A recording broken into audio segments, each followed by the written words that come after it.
All right, everybody. Welcome to the Line Investors Podcast. It is a beautiful Sunday morning here in Happy Valley, Pennsylvania. What we're going to go over is the first-time home buying process. And Joe and I realized this the other day when a friend called me out from California, and he's looking at buying his first home. And we ended up talking for about an hour about just the whole process, end to end, of buying real estate especially for your first time. Absolutely. Well, and it is for, those of you who are maybe in the same position. It's really challenging to navigate. The first thing you should do is get pre-approved by a lender. That's going to tell you what your budget is. That doesn't mean you're going to go out and spend it all, and there's no commitment to any of this process. You're just seeing what the maximum amount a lender will give you is. So say you go to a mortgage provider, a bank, a credit union. They're going to ask you for your income and some information about you and how much cash you have on hand and how much you have in investments. And then they're going to say, okay, you're pre-approved up to X amount. And so that could be, I'm just going to make up something, but that could be $500,000 or it could be $300,000. Nothing is set in stone at this point. It's all just getting a letter from a lender that says, you're approved at this much. Here's roughly how much your interest rate's going to be. Here's roughly how much your monthly payment's going to be. And what that gives you is the ability to now go out and shop. And right, so I hear from people all the time, like, I've been looking at this real estate, I've been looking at this property, and I ask them, have you been pre-approved yet? And they're like, well, no. And I'm like, well, then why are you even looking? You're wasting your time, because unless you know what you're pre-approved to, you could be looking at something entirely too expensive for you and wasting your time. Well, and to even consider putting in an offer, the agent is going to require a pre-approval. 100%. No buyer's agent's going to even show you houses. Like a realtor is not even going to show you houses until you have a pre-approval letter. And forget making an offer. They're not even going to want to tour it because you're wasting their time. First step in the real estate buying process for your first-time home is absolutely getting pre-approved. And then, moving on from that, should you hire a buyer's agent who's going to work with you through this process? And when I say a buyer's agent, I mean a realtor.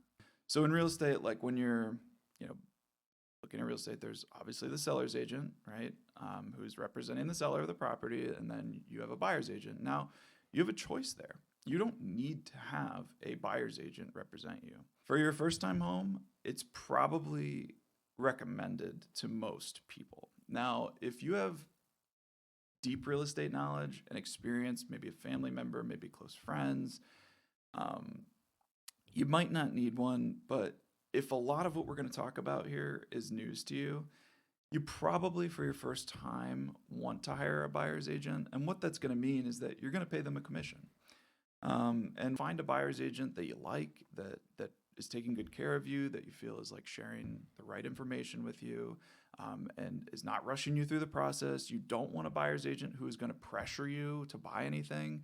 And they're not, shoving listings in your face saying, we need to go look at this. You want one that's going to work with you and, show you the properties quickly and promptly that you want to look at, and then help you through the process and just give you the information you need. Well, you don't want to be pressured in the process at all, right? I just looked at one, I think it was on Saturday, right? Mm-hmm. And I looked at it at 9:30 in the morning, and by the end of the day, I needed to submit an offer. If you're a first-time home buyer in this process, you're going to make offers, and you need to be totally okay with the fact that somebody else might make a better offer. The seller might not take yours. And honestly, in time, something better will come along and you'll look back at it and go, thank God they didn't accept my offer. What I would recommend is you go look at a lot of properties. And I said this to you the other day, right? Yeah. Go look at a bunch of different properties that at least you're moderately interested in. Maybe you don't even love it, right? But the reason I say that is so that you can get familiar with the market. You can get familiar with what things are going for. And once you understand that and get familiar with it by touring a lot of properties, when the right one comes along, it's going to be like, this is it. It's going to jump out at you. And even in the past few weeks here, like I've gotten a lot more insight on our local market, even though I've lived here for 20 plus years, right? Yep. But it's definitely helpful to know how far that money can stretch and where it holds value to you, especially with your own priorities. Right. Yeah. And so that's important. Just tour a lot of properties. Don't feel bad. That's why the realtors are there. right? They want to sell these properties. Now, obviously, don't waste your agent's time. If you know there's no shot that you would buy the property, I mean, don't waste an agent's time. And also, don't get too eager. I see this a lot with first-time home buyers. They're very excited. They want to get their foot in the door with real estate, right? And I've seen this with my friends and my family, right? They get really excited about the first thing that looks good, right? The down payment's burning in your pocket. Yeah, and that's why I said go look at a lot of things. Don't let anyone pressure you. Don't feel any sense of urgency because there always is going to be real estate for sale. Be patient in this process. Tour lots of things. Get familiar with it. You're going to see ones that you like. You're going to see ones that you don't like. And I'm telling you, don't buy any of those. Wait for ones that you love. Wait for ones that have you jumping up and down and the feeling of, I'm going to be sick if I don't get this house.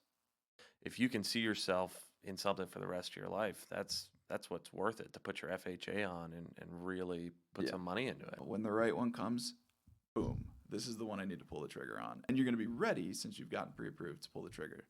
Now, what does pulling the trigger look like in this scenario? Like, what's the offer process? You know, your realtor is going to be able to help you walk through what you should offer for the condition of the property, right?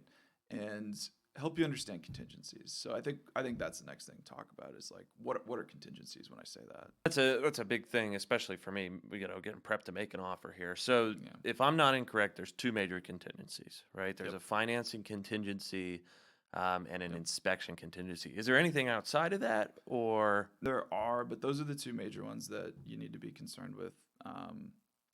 And then another thing to think about when you make an offer, you're going to be asked to put down something called earnest money. Yes. And typically it's a nominal amount.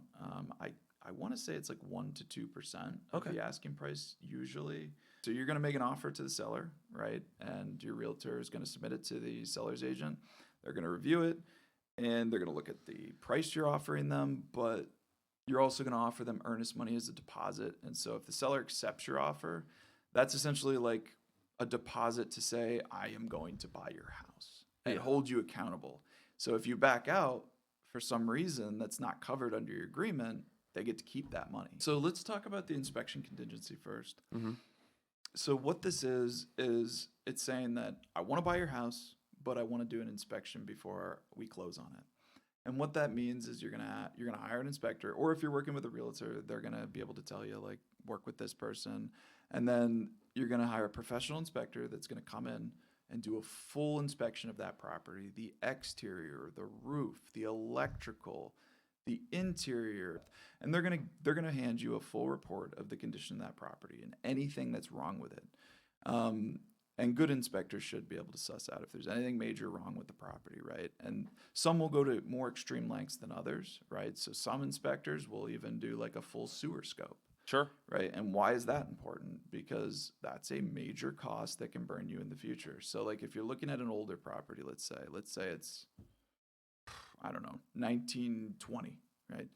And there's a lot of trees in the yard where the sewer runs. You might not know where that is, but a lot of the times you'll see people who buy houses and they skip this step, and then a year later their sewer starts backing up and they find out, oh my God, there's roots growing into this pipe, and basically it's unrepairable and they have to replace the whole sewer line. I mean, we're talking minimum $10, $15, $20,000 depending, right? Yeah, that could be a huge cost that you could save yourself right up front by getting a $500 inspection. Yeah.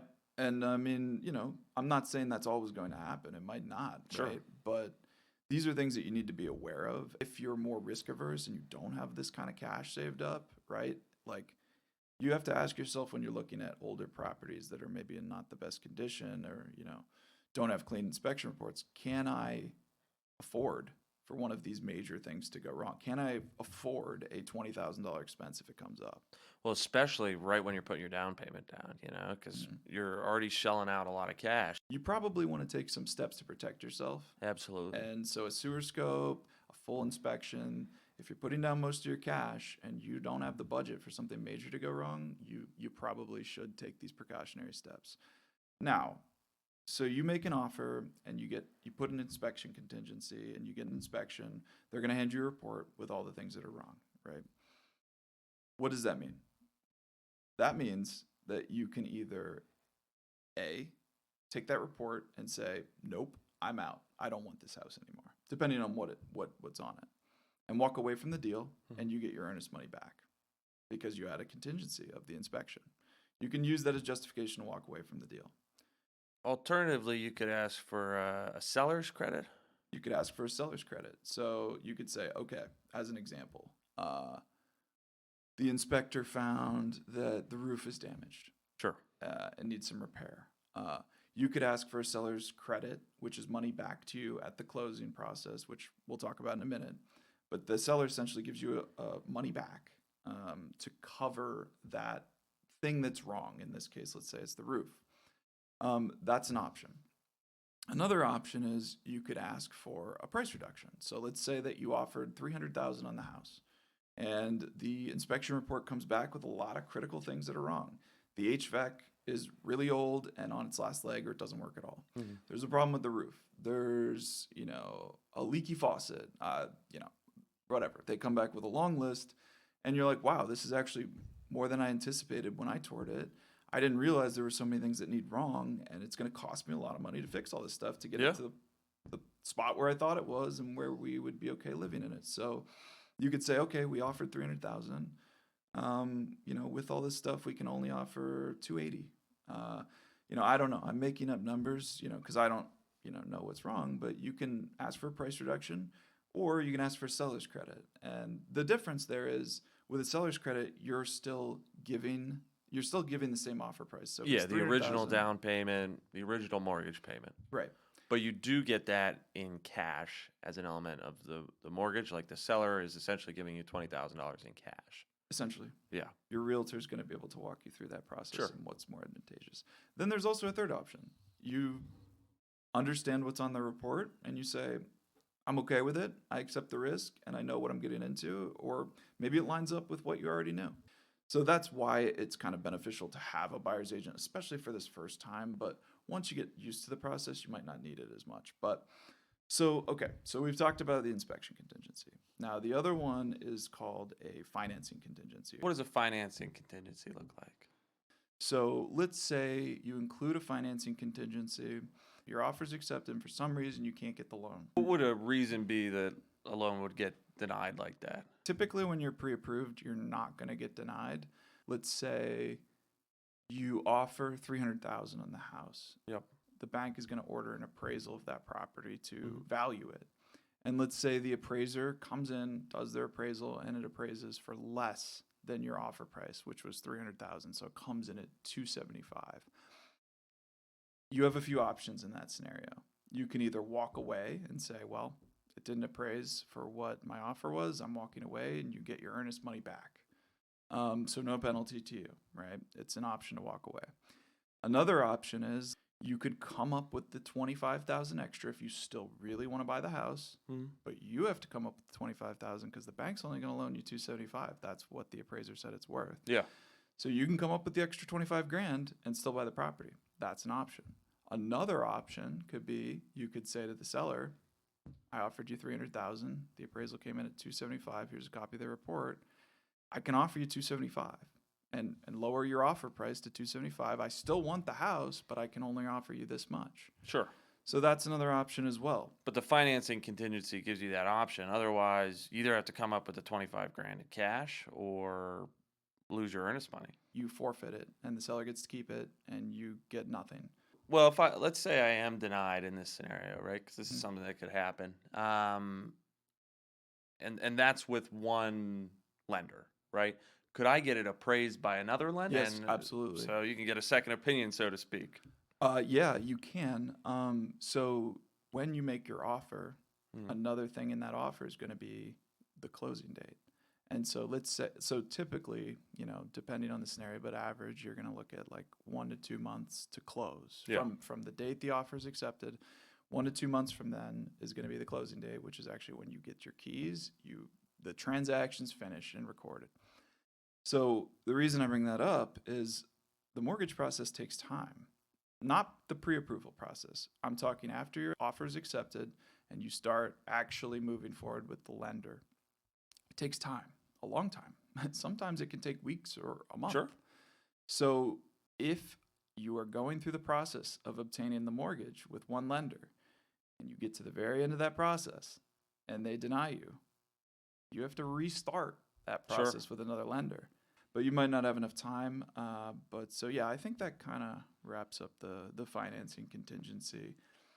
It's mainly if the home doesn't appraise for what you offered, or for some reason you can't come up with the loan. You can't get approved for the loan or something of the sorts, right? Yeah, I guess the next thing to talk about would be the mortgage process, because that's, what the financing contingency is about. So what does that process look like? So just like kind of deciding if you want to go with a realtor or not to help you through this process, you can do the same thing on the mortgage side. And so those are called mortgage brokers. And what they are basically people that are going out and sourcing the mortgage for you. And they should be on your side and finding you the best rates. And they're going to take a percentage, just like a realtor would, maybe 1%, Yeah. something like this. But they're going to take care of that process for you and guide you through the mortgage process, just as the realtor guides you through making an offer and buying a home.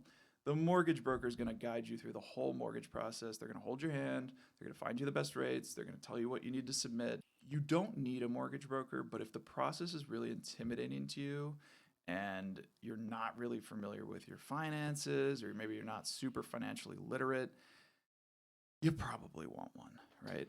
Well, and they can definitely help you with that loan and just shopping rates in general. If you don't know of a good bank in your area or a good credit union or somebody you want to work with, it's probably not a bad idea. Right. And if just the whole thought of interest rates and like these financial concepts are like a little bit foreign, right? Some people out there that are listening to this might be like, yeah, basic stuff, table stakes. But some people it might be foreign to, and that's totally okay, right? But the mortgage broker is going to be able to help you, walk you through that process, just like a realtor is going to be able to walk you through buying the house and like things you should look out for, and like, oh, maybe this is a problem that you didn't know. Same thing with the mortgage. The other option, instead of hiring a mortgage broker, is you go directly to a lender. Sure. And so what does that look like? Well, you're probably a part of a bank, right? And I'm sure they offer mortgages if they're any type of sizable bank. And you can go to them and you can get pre-approved directly through them, and you can go through the loan process directly through them and then not pay a mortgage broker commission and just go directly through the bank. What are the downsides of that? Well, the downsides are you're not getting multiple rates. So if you decide not to go with a mortgage broker, it's essential that you do what's called rate shopping, and you look around and you talk to multiple lenders, which is what the mortgage broker is doing for you essentially. And you get basically multiple, quotes or estimates on, what they can lend you for how much. What I would advise people is like find a local credit union in your area that's trustworthy and well reviewed and rated and liked.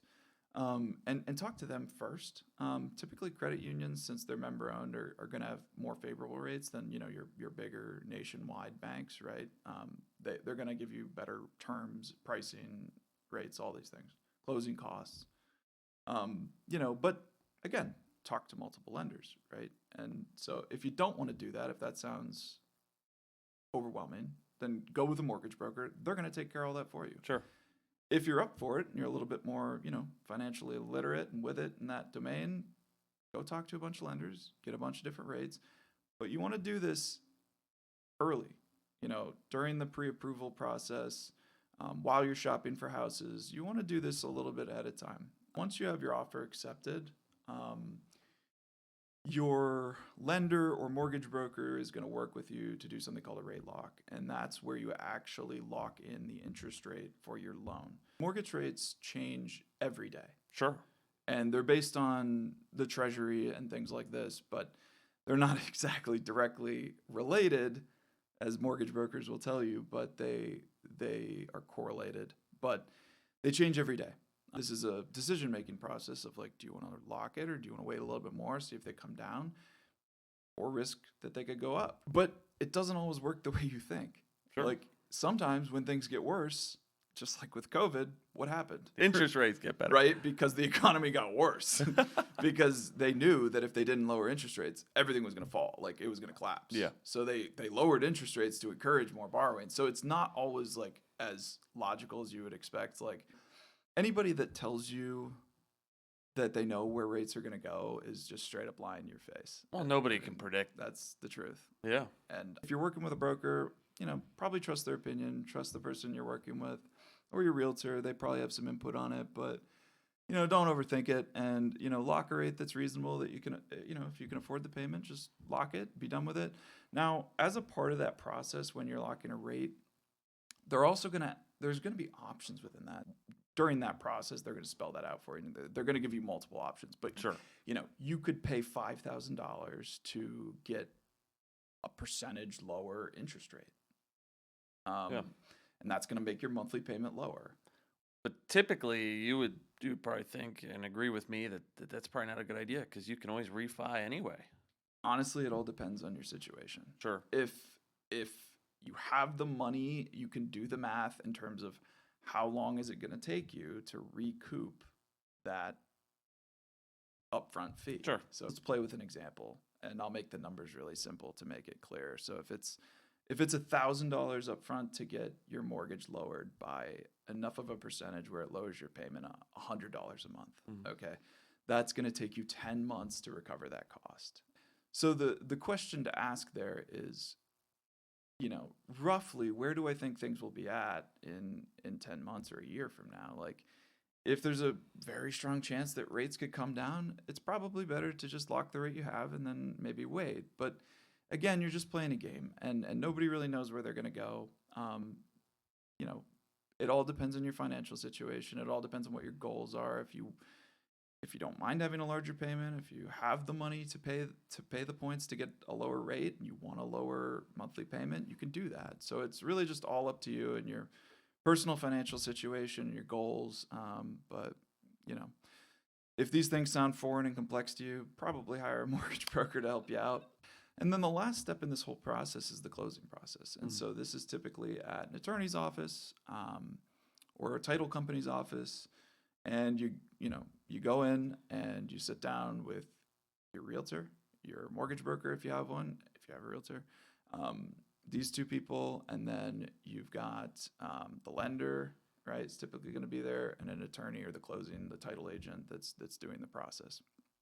And this is where you're going to have to come with your closing costs. And what are closing costs? So that could be your commissions to your realtor, your mortgage broker if you hired one, any taxes that are due as a part of the transaction. Well, what do you bring to that process? Do you bring a check? Or? Basically, you get a detailed explanation ahead of closing that tells you exactly what your costs are going to be, whether it's taxes, commissions, this. And it's going to tell you the amount due at closing, right? Sure. So that's going to include your closing costs and your down payment. Yep. Here's where you need to wire this amount of money. So you do that ahead of closing, and then you show up to closing, like Jamel said. Basically, you're just going to sign a thick stack of papers, and the money is wired to an escrow account, typically handled by the attorneys or the closing company. And that's where the money's going to sit. They will handle transferring that money to the seller or the mortgage broker, depending. And the mortgage broker, so if it's a $400,000 house, you're putting 25% down, you're paying the 100, and then the mortgage lender is going to pay that 300,000 to the seller. Sure. And you don't have to worry about that piece. The other thing that might be good to bring up is like an FHA or a USDA loan. Yeah, you can go with an FHA loan, which stands for Federal Housing Administration, and it's was created for first-time home buyers. So what's the benefit of going with an FHA? Yeah, so there's downsides and benefits to going with an FHA. So you can put a lot less money down, which is the main benefit. In terms of the cons, like, you're a lot more restricted in terms of what you can buy. Just for an example, like one that I know off the top of my head, if you have a house that's got exterior paint peeling, right, and falling off and flaking, like, they're not going to loan you money on that. Or like if it's missing appliances, or if there's no heat, or if there's an active leak in the roof, like, don't quote me on exactly those things, but if there are certain things wrong with the house, they're not going to lend you the money. They want it fairly move-in ready. Pretty much. Yeah. Yeah. And then you can also go with like a standard consumer loan, and you can still put down less than 20% with these types of loans as well, but they don't come with all the restrictions. Now, they're still going to want to see that the property's in reasonable shape. And Sure. I think actually that's a good topic to talk about, the condition of the home. Like, if it is not livable, if there are major things wrong with it, or if it's unsafe, or if there's major structural issues, like if the roof is leaking everywhere, right? There's major water damage. There's no utilities on. Like there's no water. The water pipes are all broken, or the electric doesn't work, or things like this. You can get denied for a loan altogether. So with FHA loans, I guess to sum it up, like FHA loans are for first-time home buyers that you can put a lot less money down, which might be advantageous to their situation. If you don't have a ton of money down, it's a good option. Or if you have a lower credit score, I think they have more flexibility around what kind of credit scores they'll accept, as opposed to other lenders like that are more private banks, things like this, private lenders. If you're just starting your career and you don't have the 401k filled up yet, right? Yeah. And you don't necessarily have $100,000 to put down on a house. Exactly.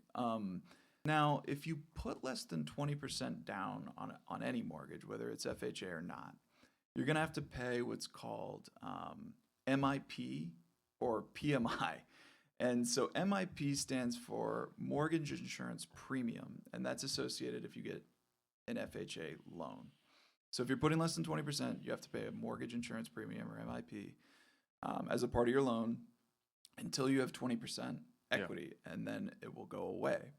And typically that's going to be like 1 point something percentage of your mortgage, right? So, it can vary your payment a little bit, right? And you don't recoup that at the end of the day. You're paying that out to an insurance company and you'll never see it again. You're paying it to the lender, basically. And so, you're not going to see it. And it can be hundreds of dollars in your payment, or it can be less, but you want to factor in probably $100, $200, $300 a month, and that's what it on average would cost. But it can make a big difference in your monthly payments. So that's something to factor as well.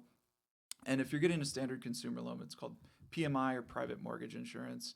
And so this is not associated with the FHA. This is just a private lender, but they're going to do the same thing. They're going to charge you an extra monthly cost to put less than 20% down. You can put, let's say, 10% down. So let's say, for example, you're buying $1 million house and you put 10% down. That's $100,000. You're going to be paying PMI, and you live in it for 2 years. And in that 2 years, you've done a lot of work to it. You've made major updates, renovations, and you've added a lot of value to the house. Okay, so let's say the house now is worth $1.2 million, theoretically in this example.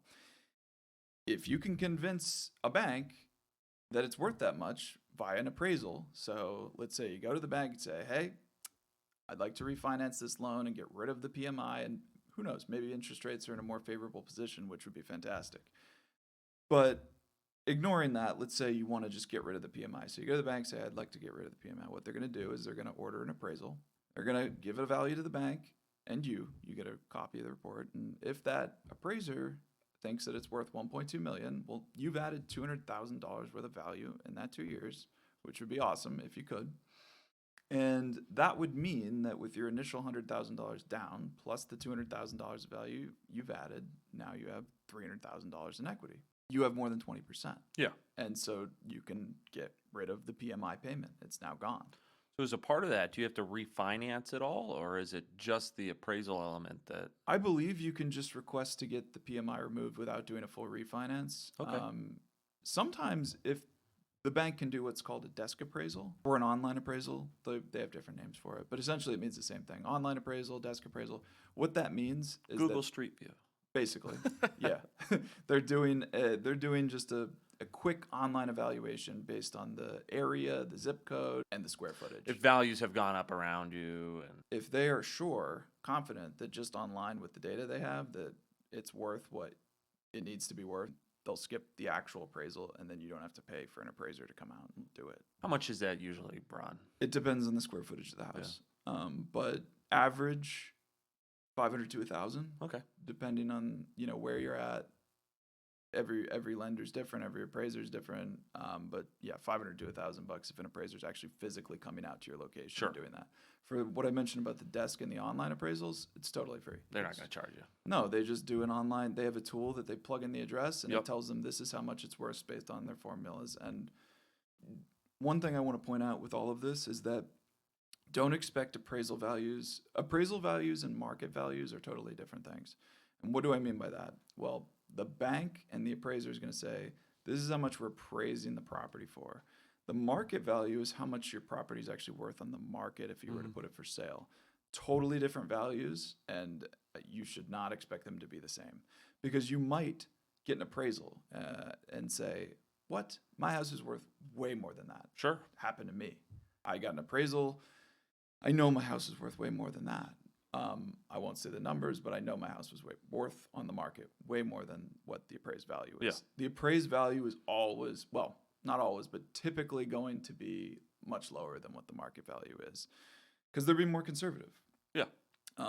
You know, sometimes the market value can be way higher or they can be close, but just something to keep in mind that they're not the same thing. This was a lot of content and, you know, a lot to digest about buying your first house. I think we've kind of covered that.